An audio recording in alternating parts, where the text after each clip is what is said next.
அனைவருக்கும் இனிய மதிய வணக்கம். சைவ சமயத்தில் மும்மூர்த்திகளின் நிலை என்பது என்ன அப்படிங்கிறத நம்ம பார்க்கலாம். மும்மூர்த்திகள் யாருன்னா பிரம்மன், திருமால், உருத்திரன். மனிதர்களுக்கு உண்டான 3 குணங்களும் அவங்களுக்கும் வேண்டப்படுகிறது.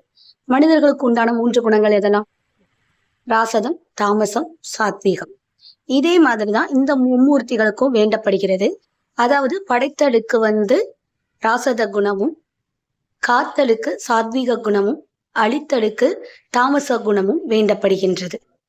இவர்கள் அந்தந்த வகையில் அந்தந்த தொழில்களுக்கு அதிபதியாக விளங்குவதால் இவரை அதிகார மூர்த்திகள் என்று அழைக்கின்றோம்.